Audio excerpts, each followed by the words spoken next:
ඔබ රැඳී සිටින්නේ GJ ස්පෝකන් ඉංග්ලිෂ් චෑනල් එකත් සමගයි. මම ගිහාන් ජයසුන්දර. අද මම ඔයගලන්ට කියලා දෙන්න යන්නේ මේ each other කියන භාවිතය කොහොමද ඉංග්‍රීසි වල පාවිච්චි වෙන්නේ කියලා. each other. දැන් දෙදෙනෙක් ගැන නැත්නම් දෙදෙනෙකු ගැන කතා කිරීමේදී තමයි මේ each other කියන භාවිතය අපි යොදාගන්නේ. අපි බලමු කොහොමද මේක වාක්‍යයන්හි නිවැරදිව කතා කරන්න කියලා.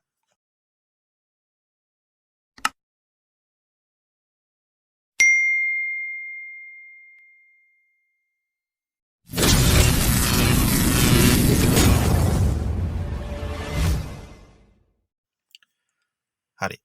ඔබ හිතන්න ඔබ යාළුවෙක් එක්ක හම්බ වෙලා කතා කර කර ඉන්නවා.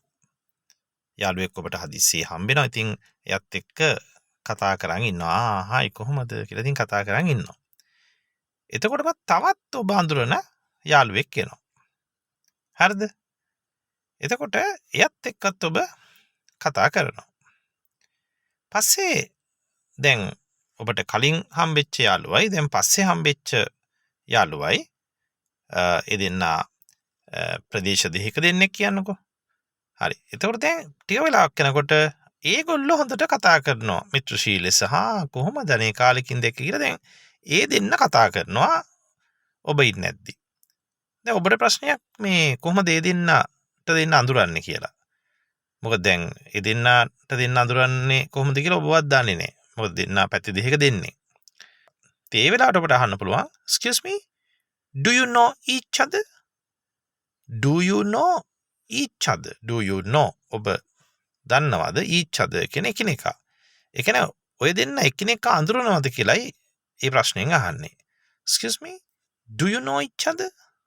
දැන් කොහොමද අහන්නේ ඔය දෙන්න එකිනෙකා අඳුරනවද කියලා? Okay.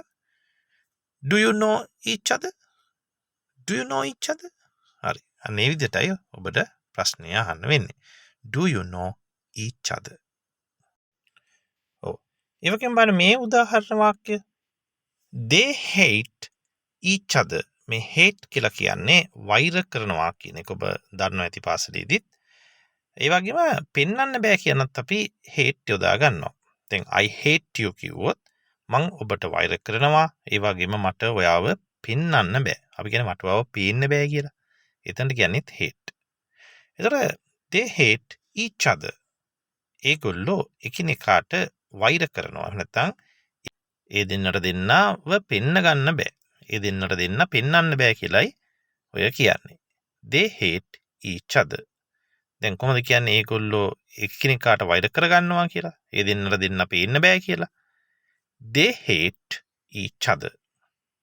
They hate each other. මේ each other කියන භාවිතේ දෙන්නෙක් ගැනයි කතා කරන්නේ. මේ වාක්‍ය බලන්න. They are fighting with each other. පේනව නේද? ඒගොල්ලෝ එකිනෙකාට ගහ ගන්නවා. ඔය දෙන්න ගහගන්නේ. අන්න එතකොට දෙන්නෙක් සම්බන්ධවයි මේ කතා කරන්නේ. ඒගොල්ලෝ එකිනෙකාට ගහ ගන්නවා.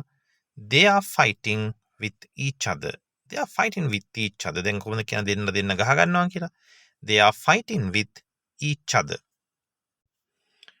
මේ වාක්‍ය ඔබට පේනවා මේරි. ඔක මාරියම් නෙමෙයි. මේරි යෝ. මාර් ලියන්නේ M-A-R-I-E. අර මාරි බිස්කට් එකේ තියෙන එක වෙනයි දැන් මේක Mary M-A-R-Y. Mary and George were එතකොට දැන් and එකෙන් කට්ටු දෙන්නෙක් එකතු වුණාම බහුවචන වෙනවා. right? එතකොට Mary and George were talking to each other.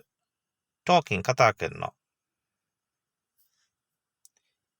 එතකොට Mary and George were talking to each other. Mary සහ George එකිනෙකාට දෙන්නට දෙන්න කතා කරමින් හිටියා කියලායි කියන්නේ. දැන් මං කොහරි ගියා කියන්නකෝ. ඒලයි මම දැක්කා ඒ දෙන්න කතා කරගෙන ඉන්නවා. ඉතින් මම කායික හරි විස්තරය කියනවා. මේරි ජෝර්ජුයි දෙන්න කතා කර කර හිටියේ වෙලාවේ. එකිනෙකාට. Mary and George were talking to each other. දැන් was were කියන එක ඔබ දන්නවා. I සහ සියලු මේක වචන කර්තෘන්ට was එනවා. you සහ සියලුම බහුවචන කර්තෘන්ට were කියන පදයයි භාවිතා වන්නේ. එහෙනම් කොහොමද කියන්නේ මේරි සහ ජෝර්ජ් එකිනෙකාට කතා කර කර හිටියා කියලා? Mary and George were talking to each other. talk එක to නිපාතය භාවිතා වෙනවා. එහා පැත්තෙන් අපි කෙනෙක් දානකොට. එතකොට Mary and George were talking to each other. හරි. මම හිතනවා ඔබට ඉතා පැහැදිලි ඇති මේ each other කියන භාවිතය කොහොමද ඉංග්‍රීසියේ කතා කරන්නේ කියලා. මොකද දෙදෙනෙක් ගැනයි කතා කරන්නේ. මොකද දෙන්නෙට වඩා වැඩි පිරිසක් කතා කරනකොට අපි one another තමයි පාවිච්චි කරන්නේ. ඒ සම්බන්ධ වීඩියෝ එකක් මම ඊළඟට ගෙන එනවා. ඔබට එතකොට ඒක නරඹන්න හැකියාව තියෙනවා. එහෙනම් අපි තවත් දවසකින් හම්බෙමු. ඔබට සුබ දවසක්.